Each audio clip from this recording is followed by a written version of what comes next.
మరొకసారి మీకు అందజేస్తున్నాము. కాబట్టి మొదట మనం ఏం ఆలోచన చేసామంటే దేవుణ్ణి మహిమపరిచేటువంటి కొన్ని పరిస్థితులను ఆలోచన చేశాం. దానికి ఎవరు మాత్రమే ఆయన మహిమపరచగలరు, ఎవరెవరు మహిమ కలిగిన వాళ్ళు, ఇలాంటి కొన్ని పాయింట్స్ మనం పరిశీలన చేశాం. ఈ రెండవ సెషన్లో మరికొన్ని ఇంపార్టెంట్ సంగతులు మనం ఆలోచన చేద్దాం. చాలా ఇంపార్టెంట్ సంగతులు. ప్రపంచం మొత్తం చతికిల పడిన ఒక సంగతిని మనం పరిశీలన చేస్తాం. మరొకసారి రోమిలికి రాసిన పత్రికలో మొదటి అధ్యాయం, రోమిలికి రాసిన పత్రిక మొదటి అధ్యాయము 20 నుండి నేను చదువుతాను. ఆయన అదృశ్య లక్షణములు అనగా నిత్య శక్తియు దేవత్వమును జగదుత్పత్తి మొదలుకొని సృష్టింపబడిన వస్తువులను ఆలోచించడం వల్ల తేటపడుచున్నది గనుక వారు నిరత్తురులై ఉన్నారు. మరియు వారు దేవుణ్ణి ఎరిగియు దేవునిగా మహిమపరచలేదు. దేవుణ్ణి ఎరిగారు. దేవుడు అంటే నాశనం కాడన్నది అందరికీ తెలుసు. అది ఒక చదువుకున్న వాళ్ళకేనే కాదు, చదువు లేని వాళ్ళు కూడా దేవుడు అనేవాడు కనబడడు అన్న సంగతి వాళ్ళకి కూడా తెలుసు. అవునా? దీనికి చదువుతో సంబంధం ఉందా? అది ఇట్ ఈస్ ప్రతి ఒక్కరికి తెలియాల్సినటువంటి ఒక విషయం. ఇప్పుడు మనం క్రొత్త నిబంధన విషయాలు ఇప్పుడు చెబుతున్నారు. మరి చనిపోయిన వాళ్ళందరూ అవుతారు అని అడుగుతారు చాలా మంది నన్ను ప్రశ్నలు. దీనికి కూడా సమాధానం నేను ఇంతే సులభంగా ఇక్కడ వాక్యం చెప్పిన దాన్ని బట్టి మాట్లాడగలను. దీనికేమో నేను బైబిలే బోధించుకుంటూ చేయాల్సిన అవసరం లేదు. కామన్ సెన్స్ తో ఆలోచన చేసినప్పుడు బైబిల్ దగ్గరికి వస్తారు ఎవరైనా. బైబిల్ దగ్గరకు వస్తే క్రొత్త నిబంధన దగ్గరకు వస్తారు ఎవరైనా. రావాల్సిందే, ఇంక వేరే ఆప్షన్ లేదు. ఇంత సులభంగా లేఖన భాగాలు తెలియజేస్తున్నప్పుడు దాన్ని అపార్థం చేసుకునే ఆలోచన ఎక్కడ వస్తుంది? కాబట్టి ఆలోచన చేద్దాం. కాబట్టి దేవుణ్ణి ఎరిగియు ఆయన దేవునిగా మహిమపరచలేదు, కృతజ్ఞతాస్తుతులు చెల్లింపను లేదు గాని తమ వాదముల యందు వ్యర్థులైరి. కాబట్టి దేనికి వస్తారు వాళ్ళు ఎప్పుడైనా కూడా సరే వాదానికి వస్తారన్నమాట. ప్రతివాదానికి వ్యర్థులుగా అయ్యే పరిస్థితుల్లోకి వస్తారు. వారి అవివేక హృదయం అంధకారమాయను. కాబట్టి దేవుణ్ణి మహిమపరచలేదు కాబట్టి, కృతజ్ఞతాస్తుతులు చెల్లింపలేదు కాబట్టి వాళ్ళ హృదయం ఎలా అయిపోతుంది? అంధకారం అయిపోయింది. తమ జ్ఞానత్వం ఏమైపోయింది? బుద్ధిహీనతకి దిగజారిపోయింది. స్టేటస్లు తగ్గిపోతాయి అన్నమాట. అర్థం చేసుకోండి. దేవుణ్ణి మహిమపరచకపోతే జరిగే అనర్థాల గురించి ఇప్పుడు ఈ రెండవ సెషన్లో పరిశీలన చేస్తున్నాం. దేవుణ్ణి మహిమపరచకపోతే జరిగే అనర్థాలలో ఫస్ట్ పాయింట్ ఏమిటి? వారి యొక్క హృదయం హృదయమే అవివేకంగాను అంధకారమయంగాను మారిపోతుంది. 2, తాము జ్ఞానులమని చెప్పుకొని ఏమైపోతారు? బుద్ధిహీనులు అయిపోతారు. వారు అక్షయుడకు దేవుని మహిమను సరే హృదయం వీళ్ళ వరకు అయిపోతుంది కానీ దేవుణ్ణి కూడా వాళ్ళు ఏం చేస్తారంటే మార్చుకుంటారన్నమాట. ఏం చేసుకుంటారు? అక్షయుడకు దేవుని మహిమను అందుకే వాళ్ళు దేవుణ్ణి మహిమపరచలేదు. అక్షయుడకు దేవుని మహిమను క్షయమగు మనుషుల యొక్కయు పక్షుల యొక్కయు చతుష్పాద జంతువుల యొక్కయు పురుగుల యొక్కయు ప్రతిమా స్వరూపముగా మార్చిరి. ఈ హేతువు చేత వారు తమ హృదయ దురాశలను అనుసరించి తమ శరీరములను పరస్పరం అవమానపరచుకొనుచు దేవుడు వారిని అపవిత్రతకు దేనికి అపవిత్రతకు దేవుడు అప్పగించేశాడు. దేనికి అప్పగించేశాడు? దేనికోసం అప్పగించేశాడు? కరెక్ట్. మహిమపరచలేదు 1. 2 ఏమిటి? దేవుని యొక్క మహిమను వాళ్ళు ఏం చేశారు? దేవుని యొక్క మహిమను ఏం చేశారు? జంతువుల యొక్క మనుషుల యొక్క దానికి ఆ ప్రతిమ స్వరూపానికి మార్చివేశారు. కాబట్టి దేవుడు వాళ్ళని ఏం చేశాడు?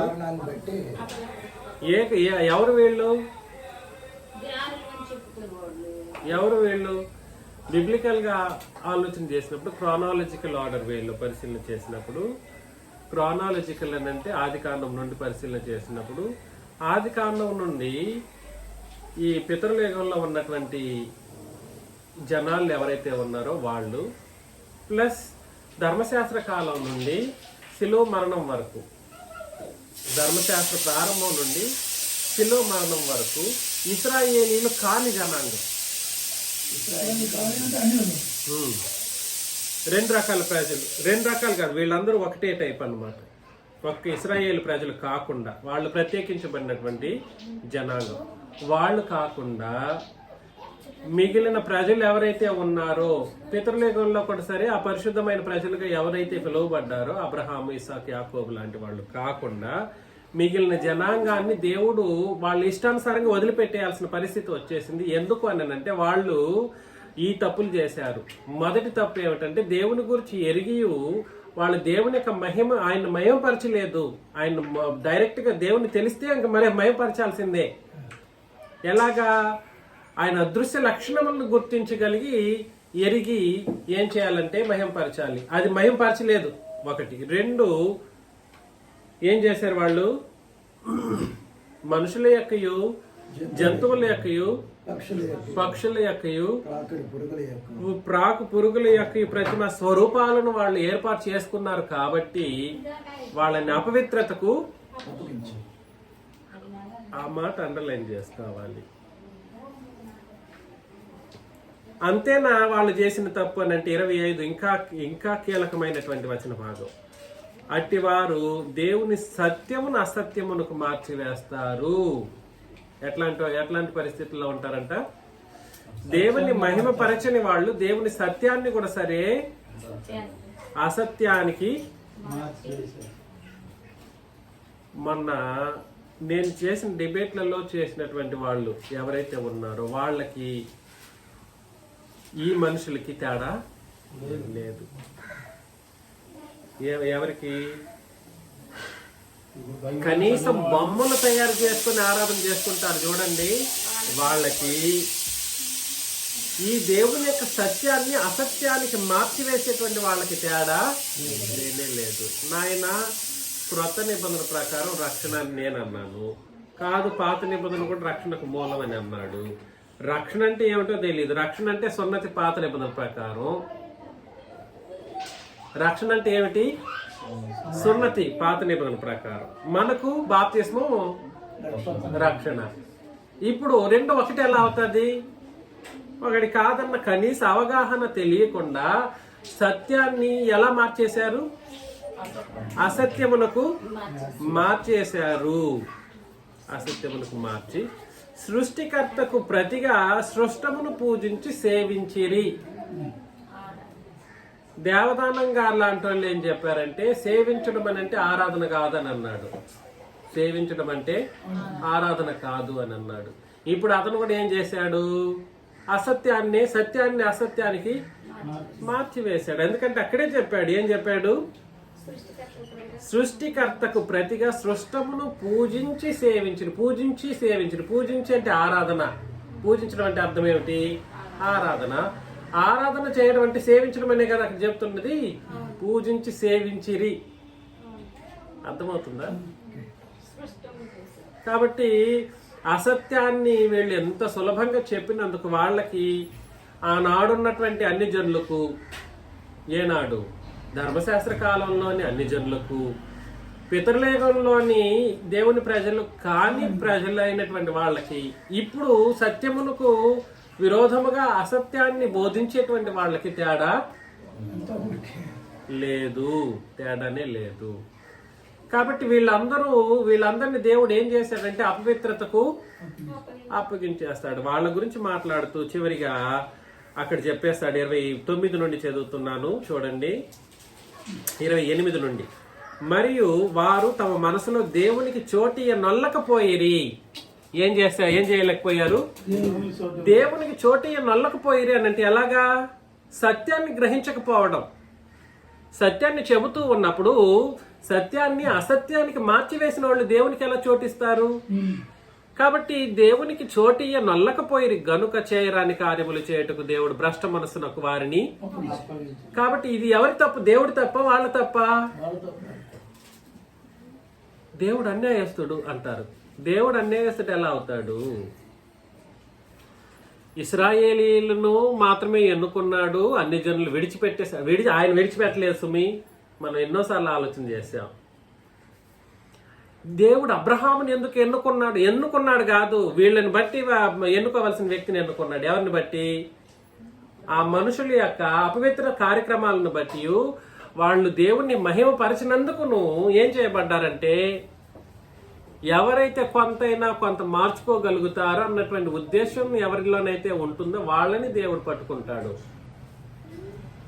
అర్థమవుతుంది నేను చెబుతున్నది. చాలా చాలా చాలా కీలకమైనటువంటి ఒక విషయం ఇది, ఇంపార్టెంట్ విషయం.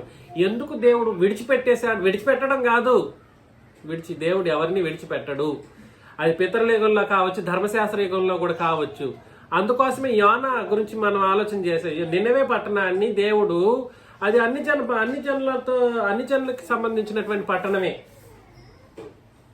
ఇశ్రాయేల్ పట్టణం కాదు, నినవే పట్టణం. నినవే పట్టణం అనేది ఏ పట్టణం? అన్ని జనులకు చెందిన పట్టణమే. అయినా దాన్ని దేవుడు ఏం చేశాడు? నువ్వు వెళ్ళి చెప్పు, వాళ్ళు మనసు మారుతారు అనే ఉద్దేశంతోనే పంపించాడు యోనాని. యోనా ఏం చేశాడు? అటు ఇటు తిరిగాడు, పోకూడదని. వాళ్ళు దుర్మార్గులు, నన్ను ఎక్కడ చంపేస్తారు, దేవుడు చెబితే పోక భయపడిపోయాడు. అయితే పోయినందుకు ఏం జరిగిందంటే, రాజుతో పాటు ప్రజలు కూడా బూడిదలో కూర్చొని ఉపవాసం ఉండి దేవునికి ప్రార్థనలు చేశారు. దానివల్ల ఏం జరిగింది? ఆ కీడు, జరగవలసినటువంటి కీడు వాళ్ళకి ఏం చేయబడింది? జరగకుండా ఆపివేయడం జరిగింది అన్నమాట. సంగతి ఏమిటంటే, దేవుడు ఎవరిని విడిచిపెట్టేవాడు కాదు. అన్ని కాలాల్లోనూ అందరి ఎడల దేవుడు తన కృపను కనపరచడానికి అయినటువంటి ప్రయత్నం చేస్తూనే ఉన్నప్పటికీ, ఎవరికి వాళ్ళు చేసినటువంటి తప్పిదాన్ని బట్టే వాళ్ళకి కీడు అనేటువంటిది జరుగుతూ వచ్చింది. దాన్ని బట్టి ఆ జనాంగం విడిచిపెట్టబడ్డారు. యాకోబు ఏసావు, యాకోబు రెండవ వాడు, ఏసావు మొదటివాడినే దేవుడు కోరుకునేటువంటి దేవుడు. యాకోబు ఏసావు విషయంలో అన్యాయం చేశాడా? కాదు. అతని క్యారెక్టర్ని, ఏసావు యొక్క క్యారెక్టర్ని బట్టి, అతని యొక్క లక్షణాలని బట్టి యాకోబుని ఎన్నుకున్నాడే తప్ప అది దేవుడి తప్పు కాదు. అయినా ఒక సందర్భంలో ఏమంటాడంటే, దేవుడికి అధికారం కూడా ఉంది, ఎవరిని ఎన్నుకోవాలో ఎవరు విడిచిపెట్టాలని అధికారం కూడా ఉంది. అయినా కూడా సరే, ఆయనకి అధికారాన్ని బట్టి కూడా కాకుండా, ఆయన అధికారం ఉన్నప్పటికీ కూడా సరే, పరిణామాలను బట్టి ఏం చేస్తాడు? పరిణామం అంటే ఏమిటి? జరగబోయేటువంటి పరిణామం ఎలా ఉంటుందో దాన్ని బట్టి ఎవరిని ఎన్నుకోవాలో ఎవరిని విడిచిపెట్టాలో విడిచిపెట్టేస్తూ ఉంటాడు. అలా ఎన్నుకోబడ్డదే ఇశ్రాయేల్ జనాంగం. అర్థమవుతుంది కదా? కాబట్టి పరిస్థితి ఏమిటనంటే, దయచేసి గుర్తించండి, అది సంకల్పంలో కూడా భాగమే. కాకపోతే ముఖ్యమైన కారణం ఏమిటంటే, దేవునికి చోటి నొల్లకపోయేది గనుక చేయరాని కార్యములు చేయుటకు దేవుడు భ్రష్ట మనసుకు వారిని అప్పగించును. అట్టివారు సమస్తమైన దుర్నీతి చేతను, దుష్టత్వం చేతను, లోభము చేతను, ఈర్ష్య చేతను నిండుకొని మత్సరము, నరహత్య, కలహము, కపటము, వైరమని వాటితో నిన్న వారై కొండెగాండ్రును, అపవాదకులను, దేవద్వేషులను.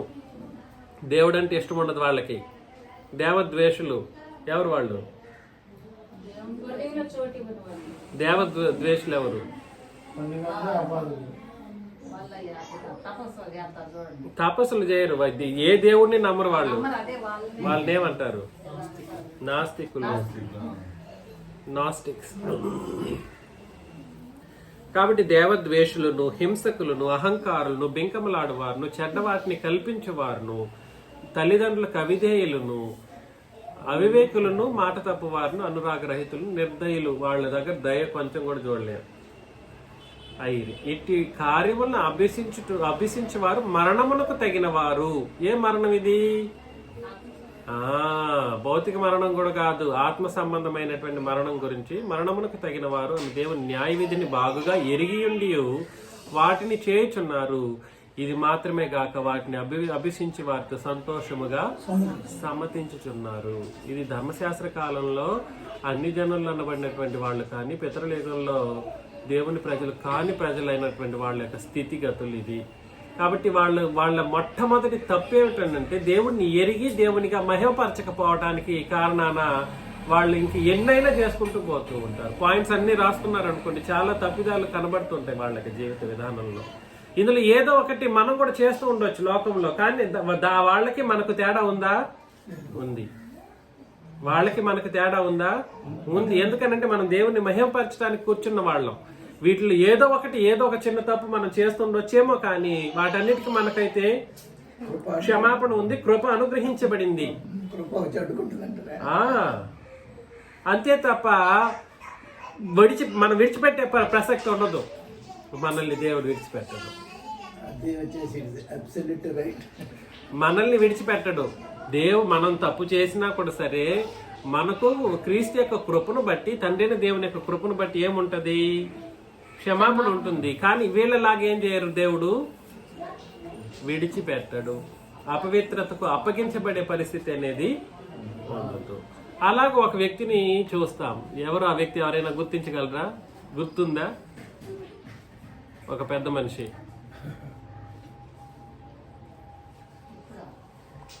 క్రొత్త నిబంధనలో ఒక వ్యక్తి అలాంటి వాడు ఉన్నాడు.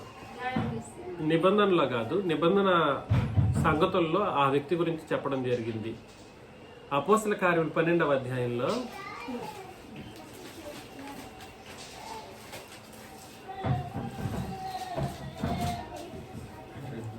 19 నుండి నేను చదువుతాను. అపోస్తల కార్యములు 12వ అధ్యాయం 19 నుండి చదువుతున్నాను. హేరోదు అతని కోసం వెతికినప్పుడు అతడు కనబడినందున కావలి వారిని విమర్శించి వారిని చంపనాజ్ఞాపించును. అటు తర్వాత హేరోదు యూదయ నుండి కైసరియకు వెళ్ళి అక్కడ నివసించును. తూరీయుల మీదను సీదోనీయుల మీదను అతనికి అత్యాగ్రహం కలిగినందున వారేక మనసుతో రాజునొద్దకు వచ్చి అంతఃపురమునకు పై విచారణకర్తయగు బ్లాస్తును తమ పక్షముగా చేసుకొని సమాధాన పడవలనని వేడుకొనిరి. ఎందుకనగా రాజు యొక్క దేశం నుండి వారి దేశమునకు గ్రాసము వచ్చుచుండెను. నియమింపబడిన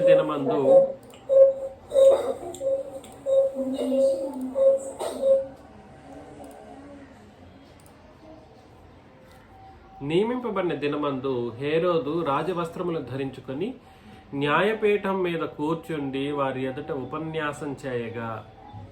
రాజవస్త్రం అంటే ఎట్లా ఉంటుంది? గాంభీర్యంగా ఉంటుంది, అంగరంగ వైభవంగా ఉంటుంది అన్నమాట. సో ధరించుకొని న్యాయపీఠం మీద కూర్చుండి వారి ఎదుట ఉపన్యాసం చేస్తా ఉన్నాడు. జనులు ఇది దైవ స్వరమే కాని మానవ స్వరం కాదని కేకలు వేసిరి. అతడు దేవుని మహిమపరచనందున వెంటనే ప్రభువుదూత అతన్ని మొత్తిను గనుక పురుగులు పడి. కాబట్టి ఎవరిని మహిమపరచాలి? నువ్వు రాజు కావచ్చు, నీకు డబ్బులు ఎంతైనా ఉండొచ్చు, అల్టిమేట్ గా మహిమకు పాత్రుడు ఎవరు అని అంటే, నేను అటు దినాన కలిసిన వ్యక్తి కూడా ద మోస్ట్ హై రెవరెండ్ అంట. నేను హై రెవరెండ్ అంటే అర్థం ఏమిటో తెలుసా? ఇంక ప్రపంచంలో కల్లా అతని దగ్గర అందరూ ఆయన దగ్గరికి వచ్చేసి ఆరాధన చేయాలన్నట్లుగాను ఇంకేదో కార్యక్రమం చేయాలన్నట్లుగాను ఉంటది అన్నమాట. అసలు రెవరెండ్ అంటే అర్థం ఏమిటి? పూజనీయుడు. రెవరెండ్ అంటే అర్థం ఏమిటి? పూజనీయుడు. కాబట్టి దేవుని పేరట తను పూజను పొందుకునేటువంటి ఒక పరిస్థితి. నిన్న కూడా అతను అట్లా చెప్తున్నాడు డైరెక్ట్ గా, I'm the most high reverend అని చెప్పేసి. పేరు అవసరం లేదు. ఇట్లా చాలా మంది రెఫరెన్సెస్ అనేది అంటే తను మహిమపరిచేటట్లుగా తమ యొక్క పేర్లలోనే ముందు రెవరెండ్ అని రాసి పెట్టుకోవడం అనేది జరుగుతూ ఉంది. కాబట్టి అలాంటి వాళ్ళు అలాంటి పరిస్థితుల్లో ఇతను కనబడ్డాడు. ప్రభువుదూత ఏం చేశాడు? అతను మొత్తెను గనుక పురుగులు పడి ప్రాణం విడిచెను. దేవుని వాక్యము బలమై వ్యాపించుచుండెను. బర్నబాయు సౌలును తమ పరిచర్య నెరవేర్చిన తర్వాత మారు పేరు గల యోహాను వెంటబట్టుకొని యెరూషలేము నుండి తిరిగి వచ్చిరి అని అన్నారు అనమాట. కాబట్టి పరిస్థితి ఏమిటి? మహింపరచకపోతే జరిగే అనర్థాలు ఏమిటి? దేవుడు వాళ్ళని విడిచిపెట్టేస్తాడు, ఆఖరికి చంపి కూడా ఏం చేస్తాడు? చంపేస్తాడు. ఈ సందర్భంలో చంపించాడు. సందర్భాలు దేవుడు ఎప్పటికైనా మారుస్తాడు. అర్థమవుతుంది కదండి. దేవుని చిత్తం, ఆయన ఇష్టం ఎట్లా మారుస్తాడో. కాబట్టి మహిమపరచకపోతే జరిగే అనర్థం అది. వాళ్ళు ఒకవేళ వస్త్రధారణ బట్టి మనుషులు అలా ఆలోచన చేసేటట్లుగా ప్రేరేపించాడు. అర్థమవుతుంది కదండి. మనుషులు తనను అంత గొప్పగా ఆలోచన చేయాలన్నటువంటి ఉద్దేశంతో మనుషులను ప్రేరేపించాడు. కాబట్టి దేవుణ్ణి మహిమపరచడం అనేది ఒక ఇంపార్టెంట్ విషయం. మహిమపరచకపోతే మాత్రం ఏం జరుగుతుంది? వెంటనే దేవుడు ఏం చేశాడు? దేవుడు మనుషులను విడిచిపెట్టేస్తాడు. తనతో సంబంధం లేదు. ఎవరు మూడో రకం మనుషులు ఎవరో చూద్దాం ఒకసారి. రోమిలికి రాసిన పత్రికలో 3వ అధ్యాయం.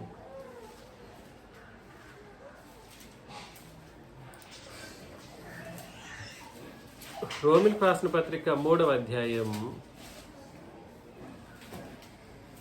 22, 23 వచనాలు, 21 నుండి నేను చదువుతాను.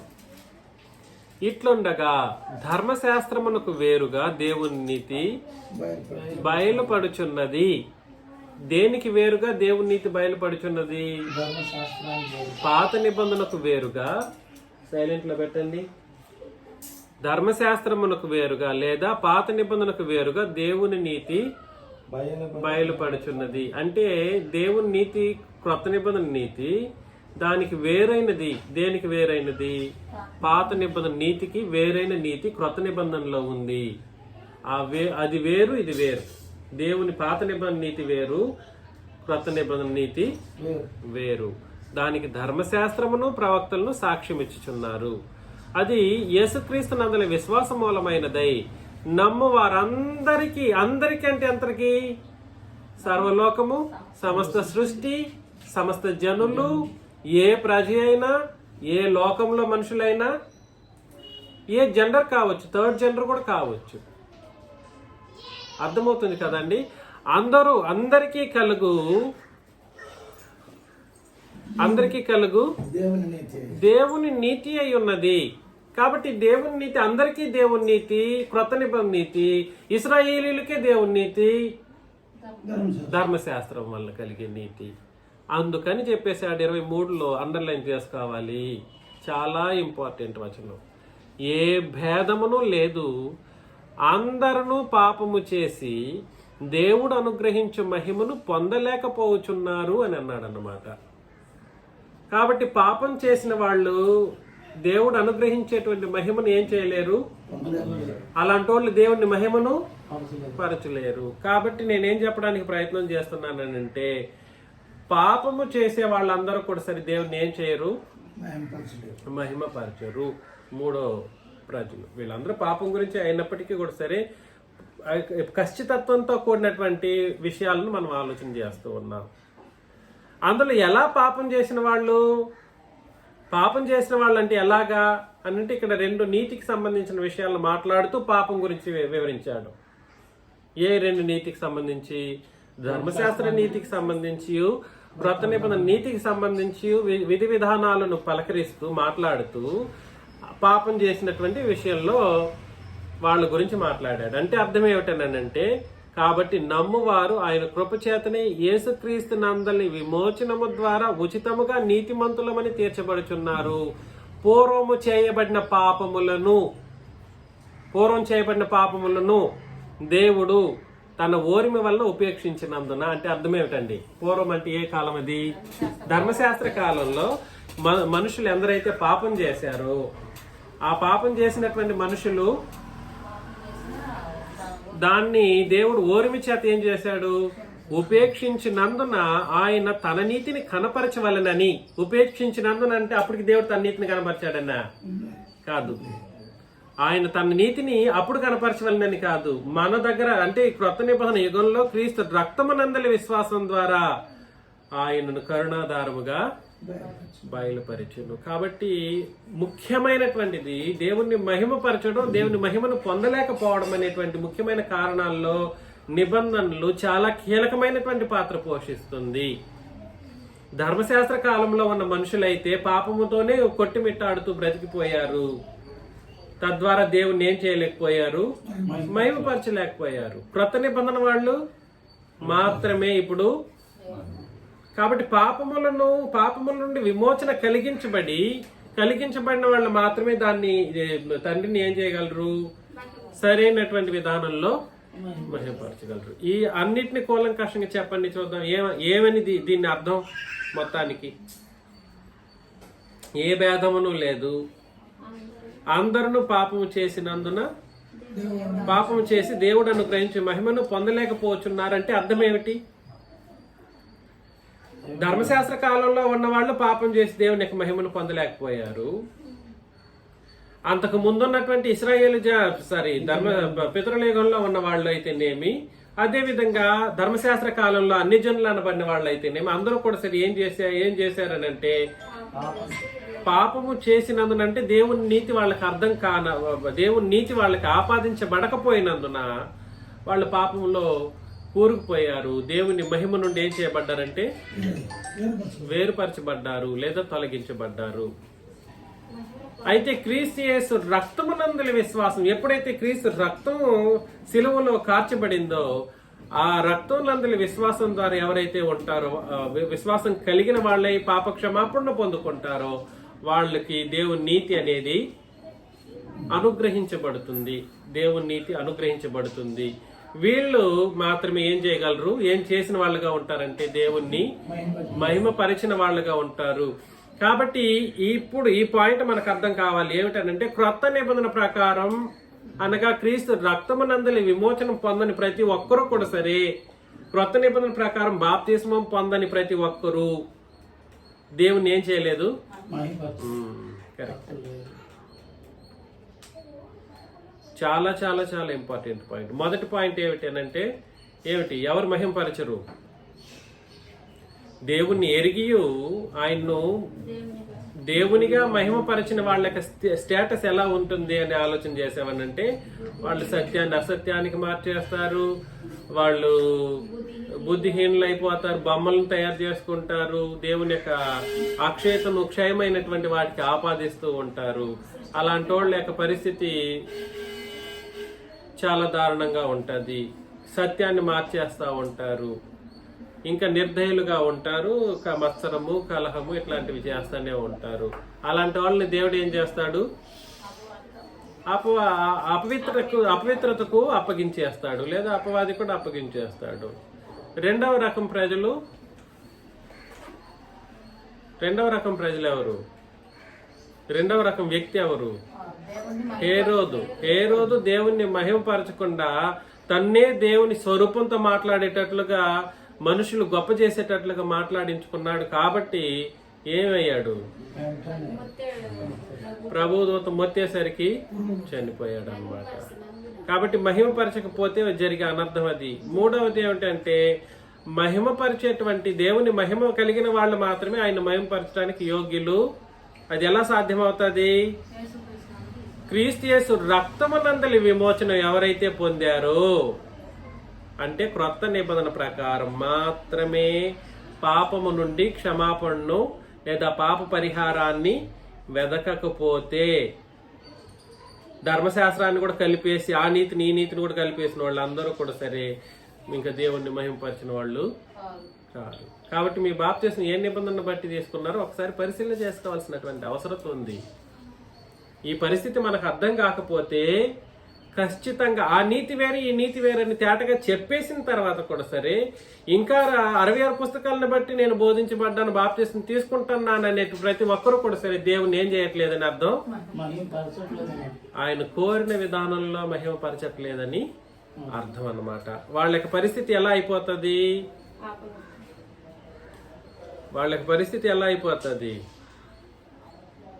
చదివేస్తాం, కింద వచనాలు చెప్పేశారు. కాబట్టి అతిశయ కారణం ఎక్కడ? అది కొట్టివేయబడిను. ఎట్టి న్యాయమును బట్టి అది కొట్టివేయబడిను? క్రియాన్యాయమును బట్టియా? కాదు, విశ్వాస న్యాయమును బట్టియే. కాగా ధర్మశాస్త్ర సంబంధమైన క్రియలు లేకుండా విశ్వాసం వల్లనే మనుషులు నీతిమంతులుగా తీర్చబడుచున్నారని ఎంచుచున్నా. దేవుడు యూదులకు మాత్రమే దేవుడా? అన్ని జనులకును దేవుడు కాడా? అవును, అన్ని జనులకును దేవుడే. దేవుడు ఒక్కడే గనుక, ఇక్కడ దేవుడు ఒక్కడే గనుక అంటే అర్థం ఏమిటి? దేవుడు ఒక్కడే గనుక అంటే ఒక్క దేవుడు అని అర్థమా? కాదు. దేవుడు అనే మాట ఇంతకు ముందు ఏం చెప్పాను మొదట్లో ప్రారంభమైనప్పుడే, దేవుడు అనే మాట నేను వాడుతున్నానంటే ఏమని అర్థం చేసుకోమని చెప్పాను నాకు. తండ్రిని గురించి మాట్లాడుతున్నాడు. దేవుడు ఒక్కడే అంటే ఒక్కడే దేవుడు అనే ఉద్దేశంతో కాదు ఇక్కడ చెబుతున్నది, తండ్రి ఒక్కడే అనే ఉద్దేశంతో చెబుతున్నాడు. తండ్రి ఒక్కడే గనుక ఆయన సున్నతి గల వారిని విశ్వాస మూలముగాను, సున్నతి లేని వారిని విశ్వాసము ద్వారాను నీతిమంతులుగా తీరుతున్నాడు. విశ్వాసం ద్వారా నిరర్ధకం, ధర్మశాస్త్రం నిరర్ధకం చేయుచున్నాము అట్లా రాదు, ధర్మశాస్త్రం స్థిరపరచుచున్నాము అని అన్నాడు అనమాట. దీని అర్థాన్ని నేను ఎప్పుడైనా వివరిస్తాను, ఎందుకంటే దానికి ఫౌండేషన్ చాలా విషయాలు మాట్లాడాలి. మనం ధర్మశాస్త్రాన్ని స్థిరపరచం, ఎవరు? అది నేను మాట్లాడతాను. సో నేనేం చెప్పడానికి ప్రయత్నం చేస్తున్నానంటే, ధర్మశాస్త్రం అనేది దాన్ని బట్టి ఎవడైనా కూడా సరే నీతిమంతుడిగా తీర్చబడతాడు అనే ఆలోచన కలిగి కార్యక్రమం చేస్తే మాత్రం దేవుని ఏం చేయట్లేదు, మహిమపరచట్లేదు. వాళ్ళు ఎక్కడికి వెళ్ళిపోతారు? అపవాచ్యాల్లోకి మరలా వెళ్ళిపోతారు అనమాట, అపవిత్రతలోకి కూరుకుపోతారు అన్న సత్యాన్ని మనం గుర్తించాలన్నమాట. ఇది ఎన్నో రకం విధి. మూడవది. నాలుగవది ఒకసారి చదువుతాం. కొరింథీయులకు రాసిన 2వ పత్రిక 3వ అధ్యాయం 4వ పాయింట్. కొరింథీయులకు రాసిన 2వ పత్రిక 3వ అధ్యాయము 1వ వచనం నుండి నేను చదివేస్తాను. మమ్మును మేమే తిరిగి మెప్పించుకొని ఎడల మెప్పించుకొని మొదలు పెట్టుచున్నామా? కొందరికి కావలసినట్టు మీ వద్దకైనను మీ వద్ద నుండి అయినను సిఫారసు పత్రికలు మాకు అవసరమా? మా హృదయముల మీద వ్రాయబడి ఉండి, ఎవరి హృదయాల మీద రాయబడ్డాయి? మా హృదయముల మీద వ్రాయబడి ఉండి మనుషులందరూ తెలుసుకొనుచు చదువుకొనుచున్న మా పత్రిక మీరే కారా? అప్పుడు ఆ కాలంలో పుస్తకాలు చదవటానికి రిలీజియన్ అనేది అడ్డుగా ఉండేది కాదు. ఇప్పుడు క్రైస్తవులు బైబిల్ మాత్రమే చదవాలి, అది చదవకూడదు ఇది చదవకూడదు అనే ఒక నేరో మైండెడ్ సిచ్యువేషన్స్ ఉండేవి. ఇప్పుడు ఉన్నాయి, అప్పుడు లేదు. మా పత్రిక మీరే కారంటే సంఘం. కాకపోతే మనుషులందరూ అంటే ఎవరు? లోకంలో ఉండే మనుషులు కూడా సరే అపోస్తులు రాసిన పత్రికలను చదివేవాళ్ళు అనమాట. ఎవరు? అపోస్తుల బోధను ఎవరు కూడా చదివేవాళ్ళు? అపోస్తులు బ్రతికినప్పుడు అని అంటే మనుషులు కూడా చదివేవాళ్ళు. వాళ్ళకు కూడా అది ఒకటే ప్రతి ఉండేదేమో, కానీ చదువుతూ ఉన్నప్పుడు వీళ్ళు వినేవాళ్ళు. దాన్ని ఆ కోణంలో చెప్పాడు. అర్థమవుతుందా? ఏమైనా అర్థమైందా? ఇంకా డీప్గా వెళితే మీకు అర్థం కాదు. రాతి పలకల మీద కానీ సిరాతో కానీ వ్రాయబడక మెత్తని హృదయములు అను పలకల మీద జీవము గల దేవుని ఆత్మతో మా పరిచర్య మూలముగా వ్రాయబడిన క్రీస్తు పత్రిక అయి ఉన్నారని మీరు తేటపరుచున్నారు. క్రీస్తు ద్వారా దేవుని ఎడల మాకిటి నమ్మకం కలదు. మా వలన ఏదైనా అయినట్లుగా ఆలోచించుటకు మా ఎంతట మేమే సమర్థులమని కాదు, మా సామర్థ్యము దేవుని వలనే కలిగి ఉన్నది. ఆయనే మమ్మును క్రొత్త నిబంధనకు అనగా అక్షరమునకు కాదు గాని ఆత్మకే పరిచారకులమౌటకు మాకు సామర్థ్యం కలిగించి ఉన్నాడు. అక్షరం ఏం చేస్తుంది? చంపును గాని ఆత్మ జీవింపచేయును. కాబట్టి అక్షరం ఏమిటి? అందుకని యేసు ప్రభు చెప్పేటప్పుడు అక్షరంలో ఒక పొల్లు ఒక సున్నా, అవి అక్షరాల్లో ఉండేవి. పొల్లు సున్నలు దేంట్లో ఉంటాయి? మత్తయి సువార్త 5వ అధ్యాయం 17-18 వచనాల్లో మనం చదివినప్పుడు, ధర్మశాస్త్రమైనను ప్రవక్తల వచనములనైనా నేను కొట్టివేయటకు వచ్చినని తలంచవద్దు. మరి ఏం చేయడానికి వచ్చాను? నెరవేర్చుటకే గాని కొట్టివేయటకు రాలేదు. అంటే అర్థం ఏమిటి? ఇశ్రాయేలీల మధ్యలో యేసు ప్రభు చెప్తున్నటువంటి ఆ మాట ఆయన కొట్టివేస్తున్నాడనే కాదు, నెరవేరుస్తున్నాడు. దేన్ని? ధర్మశాస్త్రాన్ని నెరవేర్చే బోధ చేస్తున్నాడు. అదేవిధంగా ధర్మశాస్త్రం అంతయు నెరవేరు వరకు అందులో ఒక పొల్లైనను ఒక సున్నయ్యను అంటే అది దేనికి సంబంధించింది? అక్షరానికి సంబంధించింది. దేనికి సంబంధించింది? అక్షరానికి. అక్షరం ఏం చేస్తుంది? చంపును గాని ఆత్మ జీవింపజేయను. అక్షరం చంపుతుందంటే ఎలా చంపేస్తుంది అక్షరం? ఆ ధర్మశాస్త్రం ఆ పొల్లు వచ్చేసి కత్తిగా మారి పొడి చేస్తుందా? కరెక్ట్. అక్షరం చంపును గాని ఆత్మ జీవింపచేయను. మరణ కారణమగు పరిచర్య రాళ్ల మీద చెక్కబడిన అక్షరములకు సంబంధించినదైనను మహిమతో కూడినదాయను. అది కూడా మహిమ కలిగిందే. ధర్మశాస్త్రం కూడా ఎటువంటిది? అది కాకపోతే ఎటువంటి పరిచర్య? మరణకరమైనది. అక్షరం చంపును. అలాంటి అక్షరం చంపే అక్షరాన్ని పాటిస్తే అది ఏమవుతుంది? మరణ కారణమగు పరిచర్యగా మారుతుంది. అది ఎక్కడ చెక్కబడిందంట? రాళ్ల మీద చెక్కబడిన అక్షరములకు సంబంధించినదైనను మహిమతో కూడినదాయను. అందుకే మోషే ముఖం మీద ప్రకాశించున్న ఆ మహిమ తగ్గిపోనదైనను ఇశ్రాయేలీలు అతని ముఖం తేరి చూడలేకపోయిరి. అంటే తేజస్సు, వెలుతురు, అంతటి వెలుతురుని వీళ్ళు కల్లారా చూడలేకపోయారు. ఎందుకనంటే ఆ అక్షరాలు రాసిచ్చేటువంటి ఆయన అంత పవర్ఫుల్ వ్యక్తి అన్నమాట. అలా రాసిచ్చాడు. ఇట్లుండగా ఆత్మ సంబంధమైన పరిచర్య ఎంత మహిమ గలదైనను, మరణ కారణమగు పరిచర్యనే అంత మహిమ కలిగిందైతే ఆత్మ సంబంధమైన పరిచర్య ఎంత మహిమ కలిగినదై ఉండును అని అన్నాడు. ఇప్పుడు మనకేం అర్థమైంది? మహిమలో వ్యత్యాసాలు కనబడుతున్నాయా? అదేమో లిమిటెడ్ మధ్య, అది తగ్గిపోయేటువంటి మహిమ. ఏది? పాత నిబంధన అనేది, ఆ ఆజ్ఞలు అనేవి తగ్గిపోయేటువంటి మహిమతో కూడినది. మనది నిరంతరం ఉంది. ఆత్మ సంబంధమైన పరిచర్య ఎంత మహిమ కలిగినదై ఉండును. శిక్షావిధికి కారణమైన పరిచర్యే మహిమ కలిగినదైతే నీతికి కారణమైన పరిచర్య ఎంత అధికమైన మహిమ కలుగును, కలదగును. అత్యధికమైన మహిమ దీనికి ఉండటం వలన, దేనికి? క్రొత్త నిబంధనకు ఉండటం వలన ఇంతకు మునుపు మహిమ కలదిగా చేయబడినది ఈ విషయంలో మహిమ లేనిదిగా ఆయను. అంటే అర్థం ఏమిటి? ధర్మశాస్త్రము మహిమ కలిగిందే, కానీ క్రొత్త నిబంధన యొక్క మహిమతో ఈ మహిమను పోల్చామనుకోండి, అది మహిమ లేదు. దానికి పోలిస్తే దీంట్లో దానికి మహిమే లేదన్నట్లుగా అయిపోతుంది అన్నమాట. దేనికి? ఏమన్నా అర్థమవుతుందా వ్యత్యాసం? రెండు. అందుకని నేను ఇంతకు ముందు చెప్పాను, అది లిమిటెడ్ మహిమ కలిగినది. లిమిటెడ్ మహిమ.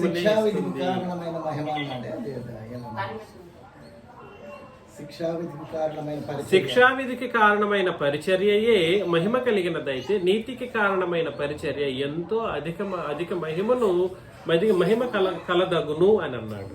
శిక్షావిధి కారణమైనది ఏమిటి? ధర్మశాస్త్రంలో ఈ పాపం చేస్తే ఈ శిక్ష అని అన్నాడు. నీకు చెప్పలేదు అట్లాగా? ఈ పాపం చేసి ఈ శిక్ష నీకు చెప్పలేదే. నీకు కృప అనుగ్రహించబడింది. కృప అనుగ్రహించబడితే క్షమాపణ నీకు ఎల్లప్పుడూ ఉంటుంది. యుగాల క్షమాపణ దాంట్లో పెట్టేశాడు, నిబంధనలో పెట్టాడు. ముట్టుకోవద్దు మందసాన్ని అనేది ఆజ్ఞ. ముట్టితే అది శిక్ష, మరణ కారణమొక శిక్ష. ఇక్కడ చెప్పబడిన మరణం ఏమిటి? రెండు మరణం. అది భౌతిక మరియు ఆత్మ సంబంధమైనటువంటి రెండు మరణాల గురించి మాట్లాడడం జరిగింది. దేవుడు ఆజ్ఞాపించిన వేరొక అగ్నిని తీసుకొచ్చి ముట్టిస్తే మరణ కారణమొక పరిచర్యలో భాగమే అది. అర్థమవుతుందా? అహరోను కుమారులు వచ్చారు, మరణ కారణమొక పరిచర్యను జరిగించారు, చంపేసింది. పరలోకం నుండి మరొక అగ్ని వచ్చింది, వెంటనే చంపేసింది. కాబట్టి నేనేం చెప్పడానికి ప్రయత్నం చేస్తున్నానంటే అది శిక్షా విధికి కారణమైనటువంటి పరిచర్య. కానీ దాంట్లో దేవుడు దానికి తగిన మహిమను దాంట్లో పెట్టాడు. అయితే ఆ మహిమను క్రొత్త నిబంధన యొక్క మహిమతో పోల్చితే అది మహిమ లేనిదాయను. పోల్చినప్పుడు మాత్రం అది సున్నా. ఇది పరలోకానికి వెళ్ళే అంత గొప్పది. అర్థమవుతుంది కదా. అత్యధికమైన మహిమ దీనికి ఉండటం వలన ఇంతకు మునుపు మహిమ గలదిగా చేయబడినది ఈ విషయంలో మహిమ లేనిదాయనంటే ఏంటి? అసలు పోల్చడానికి ఉందా? పోల్చడానికి లేదు. తగ్గిపోవున్నదే మహిమ గలదై ఉండుని అట్లా నిలిచినది మరి ఎక్కువ మహిమ గలదై ఉండును కదా. తగ్గిపోవచ్చున్న మహిమ యొక్క అంతమును ఇశ్రాయేలీలు తేరి చూడకుండునట్లు మోషే తన ముఖం మీద ముసుగు వేసుకొనిను. మేమట్లు చెయ్యక ఇట్టి నిరీక్షణ గలవారమై బహుధైర్యముగా మాట్లాడుచున్నాం. ఇది ధైర్యం, అపోస్తలుల యొక్క ధైర్యం. వాళ్ళు దాన్ని బాగా అర్థం చేసుకున్నారండి. కొత్త నిబంధనలు దాని సంగతులను అంత బాగా అర్థం చేసుకున్నారు కాబట్టి అసలు అవసరమే లేదు ఈ భూమి మీద మాకు బ్రతుకు అవసరం లేదు. ఆ మహిమ అసలు పాత నిబంధన పక్కన పెట్టేసి ఇంక బొద్దే వద్దనేసి ఆలోచనలో వీళ్ళు ఏమన్నారు చూడండి మరొకసారి. మేము తగ్గిపోవచ్చిన మహిమ యొక్క అంతమును ఇశ్రాయేలీలు తేరి చూడకుండునట్లు మోషే తన ముఖం మీద ముసుగు వేసుకునేను అని అన్నాడు. అంటే అర్థం ఏమిటి?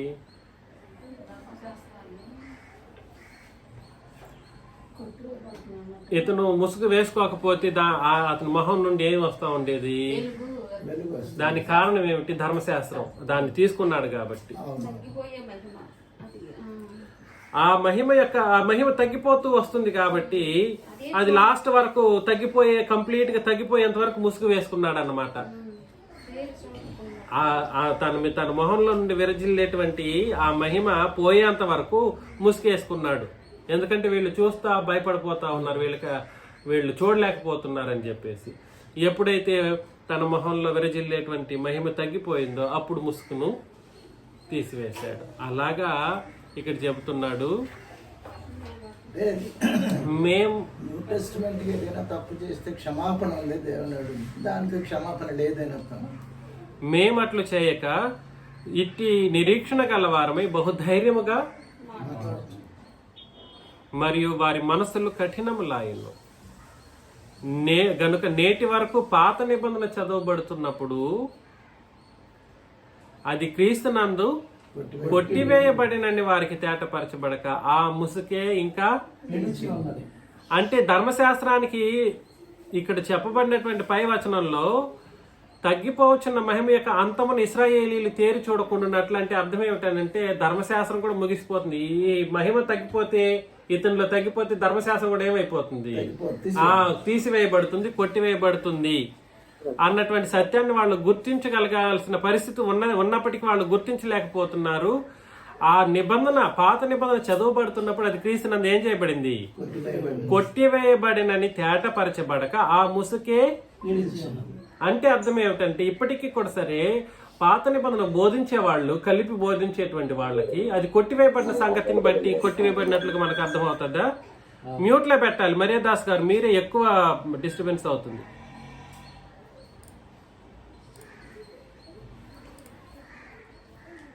కాబట్టి పరిస్థితి ఏమిటంటే వారి మనసులు ఎందుకు కఠినములు అయ్యాయి అని అంటే వాళ్ళకి పాత నిబంధన కొట్టివేయబడ్డ సంగతి వాళ్ళు బోధపడినప్పటికీ వాళ్ళు విడిచిపెట్టట్లేదు దాన్ని. అందుకని ఆ ముసుగు ఇంకా నిలిచే ఉంది, ఇంకా మహిమ దాంట్లో మహిమ ఉందని ఇంకా అలాంటి ఆలోచనలో ఉన్నారు. నేటి వరకును మోషే గ్రంథము వారు చదువునప్పుడల్లా ముసుగు వారి హృదయముల మీద ఉన్నది, కానీ వారి హృదయం ప్రభు వైపునకు ఎప్పుడు తిరుగునప్పుడు ముసుగు ప్రభు వైపునకు. అంటే అర్థం ఏమిటి ఇక్కడ? క్రొత్త నిబంధన వైపు ఎప్పుడైతే తిరుగుతుందో, క్రొత్త నిబంధన ప్రకారం ప్రభు వైపు తిరగడం, ధర్మశాస్త్రాన్ని బట్టి కాదు, అప్పుడు వాళ్ళకి ఏం కలుగుతుంది? ప్రభువే ఆత్మ. ప్రభు యొక్క ఆత్మ ఎక్కడుండునో అక్కడ స్వాతంత్రం ఉండును. ప్రభువే ఆత్మ అంటే ఈ ఆత్మ ప్రభు కాదు, పరిశుద్ధాత్ముడు ప్రభు అనే ఉద్దేశంతో ఇక్కడ చెప్పట్లేదు. పరిశుద్ధాత్ముడు ప్రభు అనే ఉద్దేశంతో ఇక్కడ చెప్పట్లేదు. ప్రభువే ఆత్మ అని అంటే ఆత్మ ప్రభువు ఆత్మ రూపంలో ఉన్నాడన్న ఉద్దేశాన్ని మాట్లాడుతున్నాడు. ఏ రూపంలో ఉన్నాడు ప్రభువు? కనబడ్డారా ఎప్పుడైనా మీకు? కాబట్టి ప్రభువే ఆత్మ అంటే అర్థం ఏమిటనంటే పరిశుద్ధాత్ముడు ప్రభు అన్న ఉద్దేశంతో కాదు, మరేమిటి? ప్రభువు యొక్క ఆత్మ ఎక్కడుందో అని అన్నాడు. ఇక్కడ నెక్స్ట్ అందుకే పక్కన రాసేసింది దాని వివరణ ఏమిటి? ప్రభువే ఆత్మ అంటే అర్థం ఏమిటంటే ప్రభువు యొక్క ఆత్మ అని అర్థం. ప్రభువే ఆత్మ అంటే అర్థం ఏమిటి? అంటే అర్థం ఏమిటి? యేసుక్రీస్తు యొక్క ఆత్మ గురించి మాట్లాడుతున్నాడు తప్ప పరిశుద్ధాత్మ గురించి కాదు ఇక్కడ మాట్లాడుతున్నది. పరిశుద్ధాత్ముడు ప్రభు అన్న ఉద్దేశంతో కాదు మాట్లాడుతున్నది. కాబట్టి ప్రభువులు ఎంతమంది అవుతారు? అప్పుడు ముగ్గురు అవుతారు. తండ్రిని దేవుడిని ప్రభు అని చెప్పాడు. యేసుక్రీస్తు ప్రభువే, పరిశుద్ధాత్ముడు ప్రభువే. కానీ లేఖన భాగాలు అన్ని సందర్భాల్లోనూ ప్రభు ఒక్కడే. ఎట్లా? ప్రభు ఒక్కడే అని రాయడం జరిగింది. దేవుడు ఒక్కడే అనే ఆ కోణంలో రాయబడింది. పరిశుద్ధాత్ముడు ఒక్కడే అనే ఆ కోణంలో రాయబడింది. దేవుడు ఒక్కడంటే తండ్రి ఒక్కడే అనే ఉద్దేశము, ప్రభు ఒక్కడే అని అంటే ప్రభుని యేసుక్రీస్తు ఒక్కడే అనే ఉద్దేశము, పరిశుద్ధాత్ముడు ఒక్కడే అనే ఉద్దేశంలోనే మనం అందరం గ్రంథస్థం చేయబడిన సంగతులను అర్థం చేసుకోవాలి. అదేవిధంగా మనమందరము ముసుగులేని ముఖంతో ప్రభువు యొక్క మహిమను అద్దము వల్లే ప్రతిఫలింప చేయొచ్చు. చూసారు? అండర్లైన్ చేసుకోవాలి. ప్రభువే ఆత్మ. ప్రభువు యొక్క ఆత్మ ఎక్కడుండును అక్కడ స్వాతంత్రము ఉండును. ఏం స్వాతంత్రం ఉండును? వాళ్ళకేమో ముసుగు, మనకేమో అంటే అర్థం ఏమిటి? మనం మహిమను పొందిన వాళ్ళంగా, దేవుని ప్రజలుగా, దైవ మహిమను మనం సంపాదించుకున్న వాళ్ళంగా ఉంటాం. క్రొత్త నిబంధన ప్రకారం ఎవరైతే బాప్తిస్మం తీసుకున్నారో వాళ్ళు మాత్రమే స్వాతంత్రం కలిగిన వాళ్ళు. ధర్మశాస్త్రం ప్రకారం మరలా కల్తీ బోధ చేసిన వాళ్ళైతే, చేయబడిన వాళ్ళైతే వాళ్ళందరూ ఏమైపోతారు? ముసుగు వేయబడినటువంటి స్థితిలోను, అపవాది చెరలో ఉన్న స్థితిలోను ఎంచబడతారు. మనమందరమును ముసుగు లేని ముఖముతో ప్రభు యొక్క ముసుగు లేని ముఖం అని అంటే అర్థం ఏమిటి? పాత నిబంధన లేని పరిస్థితుల్లో మీ యొక్క ముఖాలు ప్రభువు యొక్క మహిమను అద్దము వల్లే ప్రతిఫలింప చేయొచ్చు. మహిమ నుండి అధిక మహిమను పొందుచు ప్రభువుగా ఆత్మ చేత ఆ పోలికగానే మార్చబడుతున్నాం. కాబట్టి రూల్ చెప్పేశాడు. నేను ఇంకా ఒక విషయాన్ని ఒక సబ్జెక్ట్ మాట్లాడాలి, చాలా రోజులుగా పెండింగ్ లోనే ఉంది. క్రీస్తు యొక్క పోలికను సాధించడం ఎలాగా అనేది ఒక సబ్జెక్ట్, అది పెండింగ్ లో ఉంది చాలా రోజులుగా. ప్రభువుగా ఆత్మ చేత అంటే ఏ ప్రభు గురించి మాట్లాడుతున్నాడు? క్రీస్తు యొక్క ప్రభు ఆ ఆత్మ చేత ఆ పోలికగానే మార్చుతున్నాం అని అంటే మన యొక్క ఆత్మ కూడా సరే క్రీస్తు యొక్క ఆత్మతో సమరూపాన్ని పొందేటువంటి ఒక విషయాన్ని గురించి మాట్లాడుతూ ఏమంటున్నాడు? ఏది పనికి రాకూడదని అన్నాడు. ముసుగు లేని ముఖం అని అన్నాడు. అంటే అర్థం ఏమిటి? పాత నిబంధన లేని పరిస్థితులలో ప్రభు యొక్క మహిమను అర్థం వల్లే మనం ఏం చేయాలి? ప్రతిఫలింప చేయాలి. అంటే క్రొత్త నిబంధన, క్రొత్త నిబంధన, క్రొత్త నిబంధన. సో 4వ పాయింట్ ఏమిటి? ధర్మశాస్త్రం మహిమ కలిగింది, కానీ క్రొత్త నిబంధన మహిమతో పోల్చినప్పుడు అది మహిమ లేనిది అయింది. కాబట్టి నీకు తెలిసిన మహిమ ఏమిటి? 66 పుస్తకాల కలగూర గంప బోధ మహిమనా? అయితే నువ్వు నరకం పోతావు ఖచ్చితం. వేరే ఆప్షన్ లేదు. తుమ్మేశారు. లోకానుసారంగా చెప్పకూడదు కానీ. సో బాప్తిస్మం అంటూ తీసుకుంటే దేని ప్రకారం తీసుకోవాలి? క్రొత్త నిబంధన ప్రకారం తీసుకోవాలి. అలా తీసుకొని ఎప్పుడైతే మనం నిబంధన ప్రకారం, మన నిబంధన ప్రకారం బ్రతుకుతూ పాత నిబంధన ముసుగు ప్రకారం కాకుండా ప్రభువుగా ఆత్మ చేత ఆ పోలికగానే మార్చబడుతూ ఉంటే మనకేం కలుగుతుందంటే మనం ఏమవుతామంటే మహిమ నుండి భూమి మీద మనం మహిమ పొందుకున్నాం. ఈ మహిమ నుండి అధిక మహిమకు, అధిక మహిమ భూమి మీదనే మనం పొందుతూ ఉంటాం. కొంచెం బాప్తిస్మంలో కొంత మహిమ వచ్చింది. సంఘంలో సంఘంలో ఏం పెట్టాడు? మహిమ అనేటువంటి ఒక ఆత్మ సంబంధమైన ఆశీర్వాదాన్ని పెట్టాడు. అది కూడా మనకు తెలుసు కదా, చాలా సందర్భాల్లో ఆలోచన చేశాం. తన కృపా మహిమకు కీర్తి కలుగవలెనని మొదటి అధ్యాయం 3-4 వచనాలు ఏమన్నాడు? తన కృపా క్రీస్తునందు పరలోక విషయంలో ఆత్మ సంబంధమైన ప్రతి ఆశీర్వాదము మనకు అనుగ్రహించెను. ఆయన అనుగ్రహించిన తన కృపా మహిమకు అనుగ్రహించను అని చెప్పి, ఆత్మ సంబంధమైన ఆశీర్వాదాలను అనుగ్రహించను అని చెప్పి, అనుగ్రహించిన తన కృపా మహిమ అని అన్నాడు. కాబట్టి అనుగ్రహించిన కృపా మహిమలు అనేటువంటివి ఆత్మ సంబంధమైన ఆశీర్వాదాలు. ఏమైనా అర్థమవుతుందా? కాబట్టి క్రొత్త నిబంధన ప్రకారం బాప్తిస్మం తీసుకుంటే మనం అందరం ఏ మహిమను పొందుకుంటాము? దేవుని యొక్క మహిమను పొందుకుంటాం, కృపను పొందుకుంటాం. కృప ఉంది, మహిమ ఉంది. ఎక్కడుంది అది అంటే సంఘంలో ఉంది. ఎక్కడుంది?